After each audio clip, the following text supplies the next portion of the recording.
Okay, we will continue. I think those V-8 commercials were pretty fun. I could have had a V-8. And I was torn between calling this message, "What you see is what you get," which seemed kind of boring compared with, "Wow, I could have had a V-8. Now I'm going to share with you what this commercial, what "Wow, I could have had a V-8 means in terms of faith and imagination. Because today's message is the second in a series of 3 messages where I'm going to be speaking about the faculty of faith being worked with the faculty of imagination, and what these can do for us spiritually. Now, in these commercials, to me, metaphysically, the V-8 vegetable juice presents the more or the better factor in our lives. Remember, Jesus said that I am come that you might have life and have it more abundantly. The commercial says to me that we can experience more or better in life when we actively engage our mind. When we choose better thoughts, we can experience more abundant life. There's a story that I would like to share with you. It's short, okay? It's about the disciple Thomas. And this incident occurred just a little over a week after Jesus was resurrected from the dead on Easter morning. Jesus had gone to see his disciples in the upper room, but Thomas wasn't there at the time. Thomas, being told that the others had seen the risen Lord, responded with doubt.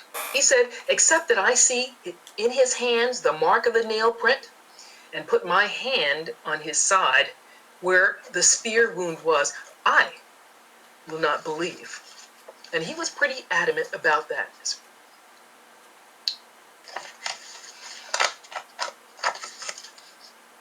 8 days later, when Jesus reappears to the disciples, he calls Thomas to him and has him place his hands on the mark of the nail print in his palms. And he places Thomas's hand on his side where the spear wounded him as he hung on the cross. And Jesus said to him, "Thomas, don't be faithless. Thomas, because you have seen, you now believe. But blessed are those who have not seen and yet they believe."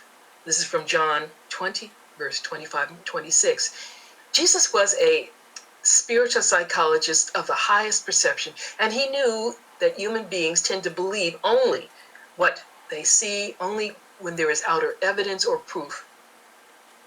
Most of us have a doubting Thomas side to our human nature. But Jesus declares that the person who's able to believe, even though he hasn't seen proof or evidence, is the person who is blessed.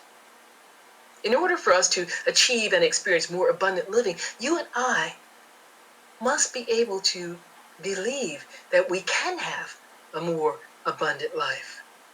Our faculty or mind ability called faith helps us to see inwardly what is not visible in an outward way.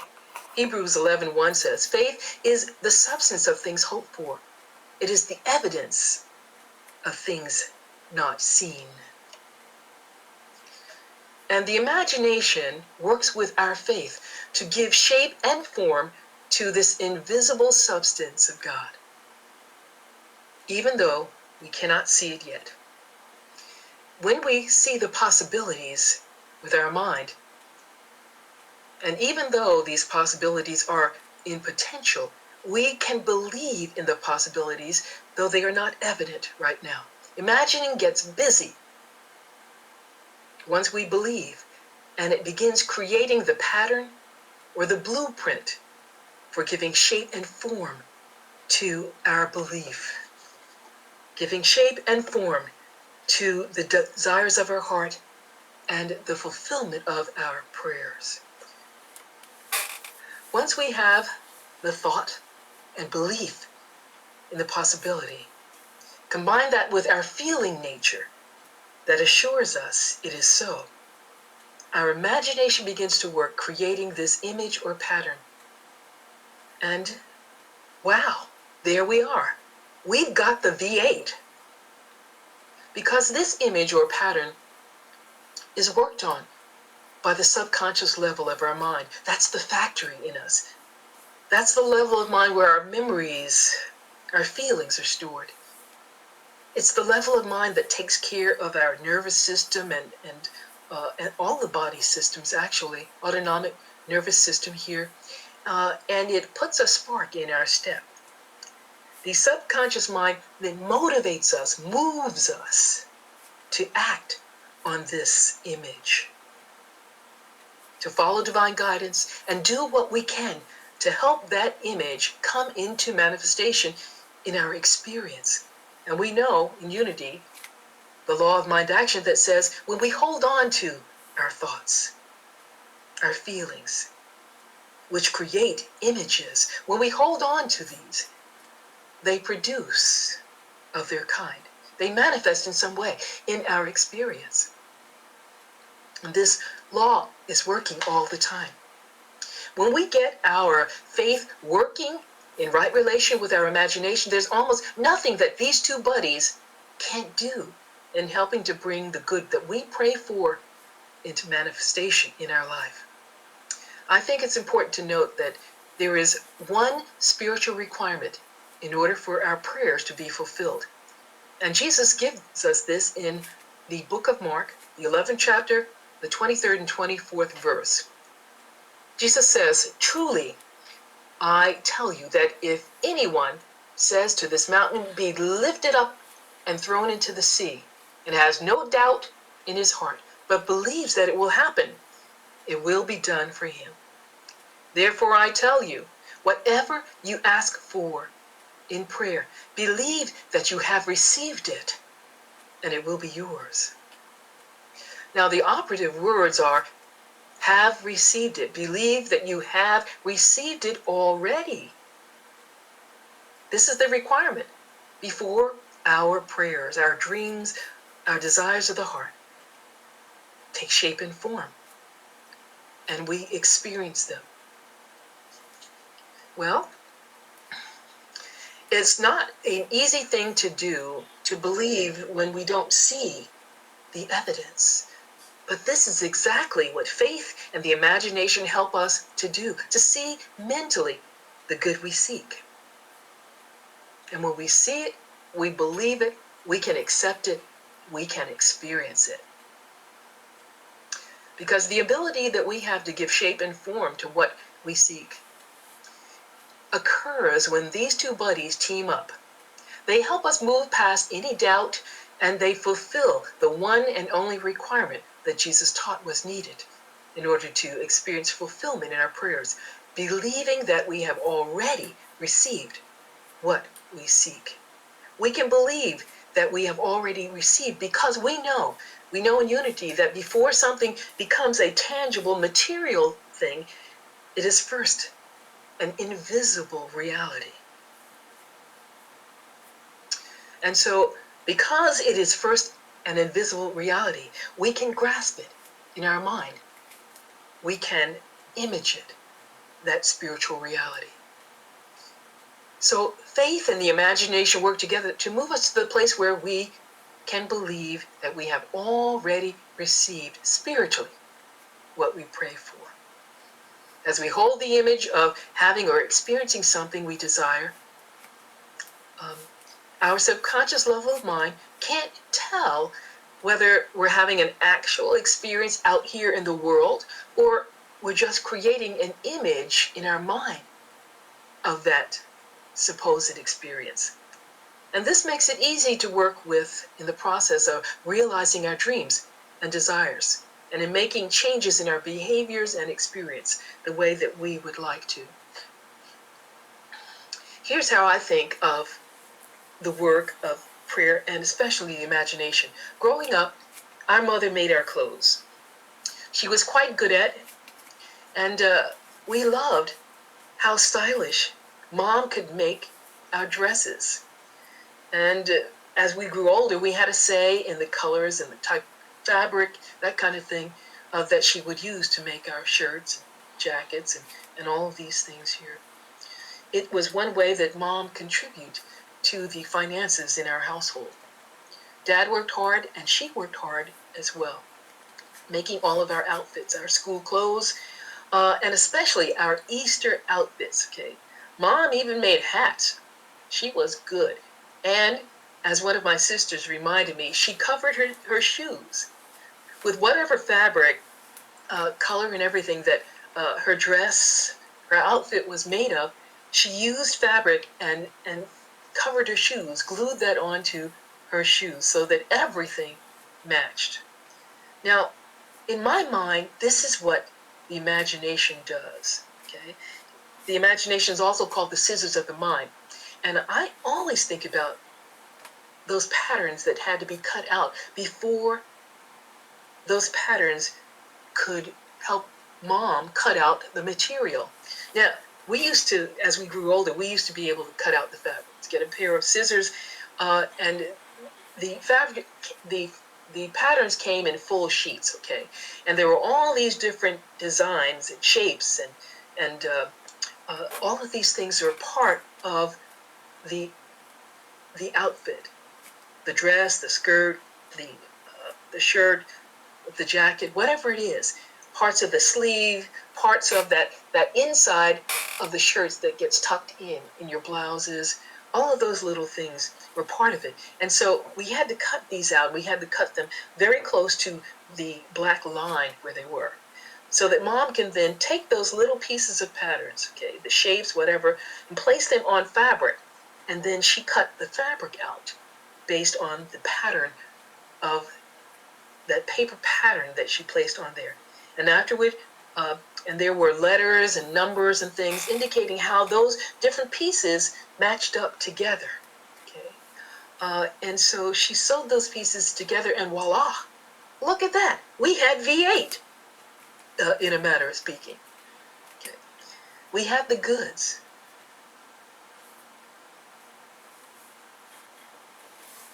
We had the more. We had the better. So grateful for Mom for doing that. But it taught me something about the activity of the imagination, which again is the scissors of the mind, and it cuts out from individual substance ideas, giving them shape and form, giving us the clothes of our mind. You know, we are always creating pictures, patterns, blueprints in our mind, whether we're aware that we're doing it or not. And when we become consciously aware that we are creating images, then we can do something about those images which are not necessarily the highest and best for us. See, all of the spiritual faculties, all 12 of them, are energy, which we can use in a negative way or a positive way.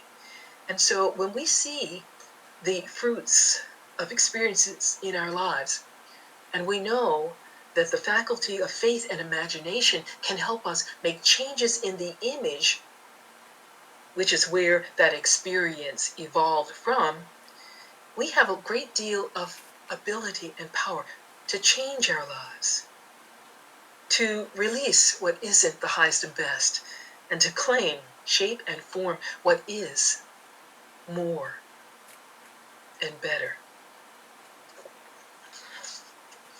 It seems that using mental imagery activates the parts of the brain associated with visual processing. This means, for example, the athletes, for example, who use the imagination. It means that if someone images shooting a free throw basket into the hoop, the areas of the brain which are normally activated when the person is actually shooting that free throw become activated just by the image that that person creates of making that free throw. And that's why athletes, musicians, singers, teachers, speakers, people who are before the public, who share something, who perform in some way, often use the imagination to see themselves achieving what they want to achieve. This means that athletes who cannot get to a field to rehearse can use mental imagery wherever they are to train. Becoming quiet and still, they can see themselves on the field, making the throw or the touchdown or whatever it is that they are active in, whatever it is that they will be doing. The speaker, who is normally shy, can see themselves filled with confidence on the stage and in their imagination see the picture of everyone in the audience enjoying that presentation. And they feel that love being generated by those who are enjoying what they are sharing. So the imagination is powerful, again, because that image, like a seed, gets placed, moves down into our subconscious level of mind, the factory, which motivates us, encourages us to make that image something of value, something of an experience in our outer lives. There are recommendations for mental imagery, not only for athletes, but for all of us to use in our everyday life. Number one, make a decision about where we are going to do this imagery. Some people prefer to do creative imagery at home, sitting in a comfortable chair. And there are some athletes who prefer to go out to, like runners, go out to the field and image themselves right there on the field, crossing that finish line ahead of the other runners. So some do it at the field, some at the pool, if they're swingers, they're swimmers. Some do it at the ice rink before or after their physical practice is done. All of these are effective. Number two, it's best to try to get into a relaxed state before doing mental rehearsals. This helps us to go more deeply into the image that we are creating. Number three, it's best to close our eyes to enhance the concentration and relaxation. However, as I mentioned, some athletes like to mentally rehearse at the site of their competition with their eyes open, as if they're watching a movie of themselves running around on the field. Number three, choose a focus. It can be a technique that you want to successfully execute. It could be a race or a competition. It could be a performance that you want to get ready to give. It can be anything that you want or you desire to be good at. Number five, have one or two words, we might say in Unity, affirmations that you can use to help yourself stay centered and focused, okay? Because the imagination often runs away with us, okay? Just my imagination once again running away with me. Yes, it does, even mine, okay? And so if we have some short phrases or a couple of words of an affirmation, we can use that to bring us back to what we're doing and help us focus again on what we're about. The successful salesperson pictures the customer buying and enjoying his product as he makes his presentation. The successful author pictures his book in a bookstore window and in his mind creates, the image of people who buy his book and absolutely love reading what he has written. The successful speaker or actor sees people in the audience enjoying his or her performance. The successful student creates pictures of himself or her as a doctor, a lawyer, an engineer, an executive, or whatever it is they aspire to be while they are studying in school. There is, of course, much more to achieving a goal than just the imaging success. However, to think success, that is before we can experience it and create images of it, the imagination is a powerful tool to this end. In a great little book written in 1965 called You Unlimited, Dr. Norman Lunde, Lunde, explains that life responds to us according to our beliefs. It creates the conditions in our lives by a pattern or a picture that we establish in our mind. Lunde wrote, "You yourself form the mold into which life flows to become your experience." The right use of the imagination provides a powerful tool for our living life more abundantly. Henry Emerson Fosdick wrote, "Hold a picture of yourself long enough and steadily enough in your mind's eye, and you will be drawn to it. And everything associated with fulfilling that image, that vision, will be drawn to you." Great living, he said, starts with a great picture held in your imagination of what you would like to be or do or experience.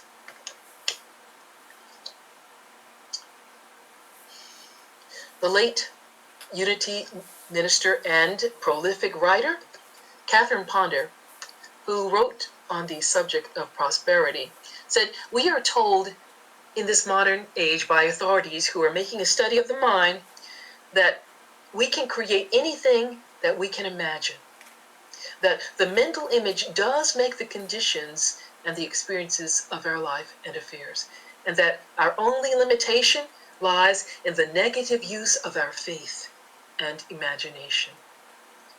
Remember last week when I shared with you my own personal experience of using faith and the imagination in a negative way? Remember that dental experience that I had? Well, again, our spiritual faculties, all 12 of them, are neutral, okay? We can use them for good or for ill. In other words, what Ponder is saying is if there is a failure and some lack in our lives, it's because we have first created a picture as a possibility in our mind. A previous, perhaps unconscious picture that we have made failing somehow opened the door for the experience of failure. In the past, most of us have used the picturing principle in an unconscious way. We have had deep-seated negative concepts about life, lack, limitation, fear, and we unconsciously expected and imaged the lack and the limitations and the difficulties and the problems to be our lot. And to one degree or another, when we image this, knowingly or not, this is what we create for ourselves. It is very powerful. Well, Ponder states that we first set up life's limitations in our mind, and this then is where we begin dissolving those limitations and remaking our life into what we wish it, deeply desire it to be. What's so wonderful about our imaging ability is that we don't have to fight off the negative appearances or facts. We don't have to do battle with the limiting appearances of situations that we now face in order to use it to help bring us the healing, the prosperity, the abundance, and the rich inner and outer life that we are praying for.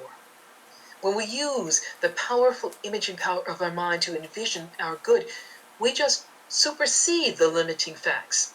And this indirect method secures the victory over life's problems for us. And so instead of battling poverty, failure, financial lack, which only depletes our energy and multiplies our problems because we're giving energy to it, we quietly, deliberately, and persistently can picture the good we desire and seek.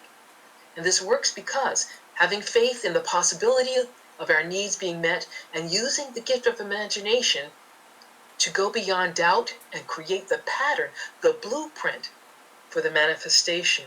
This is what Jesus said is needed for the fulfillment of our prayers. Right where we are, we can begin to use these faculties to improve the quality of our own lives and the quality of the world for ourselves and others. We can begin by taking a little time at the beginning of our or end of our day, perhaps when we are writing out our plans or making notes about the day's activity, we can picture our good mentally. If we have an appointment to meet, before we go, we can relax. We can close our eyes, let go of tension and worry, and we can simply picture ourselves at that appointment, free of stress, free of anxiety, actually enjoying that appointment or whatever it is we're going to be doing. If we're paying bills or listing them to be paid, we can sit quietly for a few moments and mentally picture ourselves putting those checks that we've written in the envelopes, putting stamps on them, and we can see ourselves dropping them in the mail, and we can feel successful. Because when we're able to pay our bills, this means we are blessed. In fact, the very fact that we have bills means that we are blessed, that we're prosperous, okay? Because we've been able to purchase something or experience something, and that's why we have the bill. So just that itself is a sign that we have the prosperity that we seek. God bless you.